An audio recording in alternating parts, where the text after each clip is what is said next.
Hello everyone, Michael here with Fortune Motorsports. I hope everybody out there is having a strong start to their week. I want to say thank you very much to everyone who tuned into my last long form video where I gave my predictions breakdown for the Atlanta race this past weekend. Got some good viewership and some good interaction with you guys on there, so I really appreciate that. The channel's continuing to grow and I really appreciate your support as always. My work schedule's been a little bit hectic lately, but I'm still wanting to talk NASCAR with you guys, and that's what we're going to do here on the channel today. Tyler Reddick starting the season back-to-back victorious at Atlanta. Heck of a race. I actually found all three races at Atlanta very entertaining this weekend, despite getting my predictions for each race winner wrong. If you want to go back and check out that video, you can. I gave my predictions for Truck, O'Reilly, and Cup Series competition, and no driver that I picked found victory lane. So it is what it is when you try to play predictions with super speedway racing. But I will say though, the racing was fun this weekend, and that's what it needs to be. It needs to be fun. It wasn't so heavily reliant on fuel savings like the Daytona 500 was. I wish we had this on-track racing action during the Great American Race, during the Super Bowl of stock car racing, not teams just driving around the track so we can save a couple seconds on pit road. Like, okay, cool. Yeah, it hurts the racing. And that was not a case this weekend. Tyler Reddick, man, again, that 2311 crew, minus Riley Herbst, has been fast. He and Bubba Wallace right now are sitting 1-2 in Cup Series point standings. That is wild. So, and again, it is fun.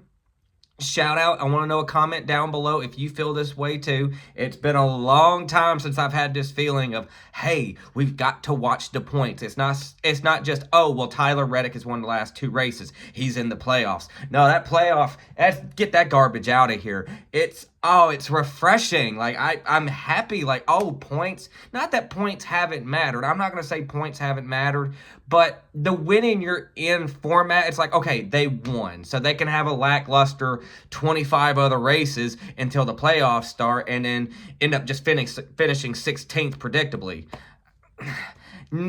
It's different this year. I like that. As someone that grew up on the chase format back when it was 12 drivers, you had the 2 wild card spots.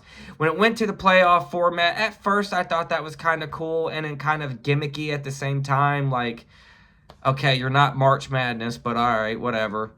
But in saying that, I know I got off on a bit of a tangent, but it is so refreshing to have to just monitor the points now, and that's just why I brought that up, mentioning that both Tyler Reddick, he's leading the points obviously, and then Bubba Wallace, his teammate, who is an ace at these super speedways as well, he is sitting second in the points. I don't remember the rest of the point standings offhand at the moment, but I've also been checking out the manufacturer standings in trucks because of course Ram is back in the fold, so points, going to definitely be watching those this year for sure. And but yeah, all in all though, very entertaining Atlanta race. And my second topic of today's video, I did want to touch bases with real quick. It was announced earlier this morning. I saw Jordan Bianchi of The Athletic post on Twitter.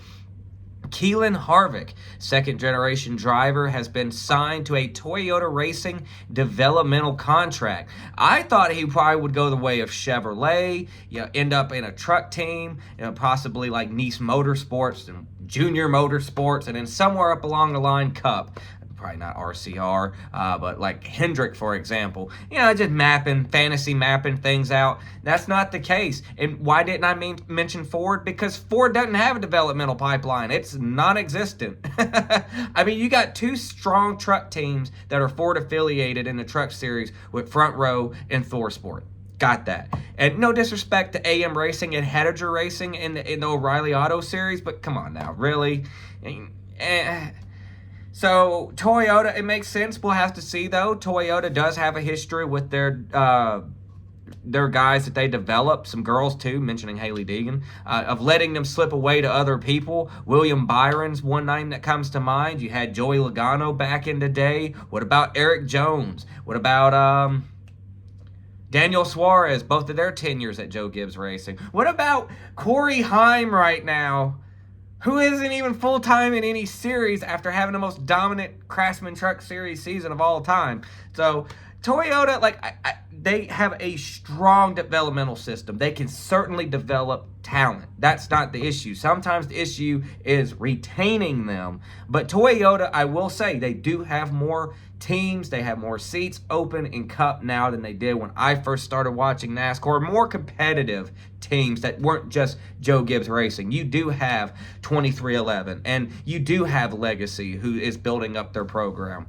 So, only time will tell, but that first ARCA start, Keelan Harvick's 13 right now, that first ARCA start's around the corner within the next 2 years, so we'll see how that goes. I'm excited to see his progress, though. It has been fun watching Keelan and Kevin Harvick battle in the Cars Tours on the short tracks. That's been fun, so good luck to Keelan Harvick. He's got some talent there. I mean, he's won some Cars Tour events, and it just time will tell, but I think him being in the Toyota developmental pipeline is probably for the best. So with that being said, let me know your thoughts on that. I want to know your thoughts about the Atlanta race this past weekend.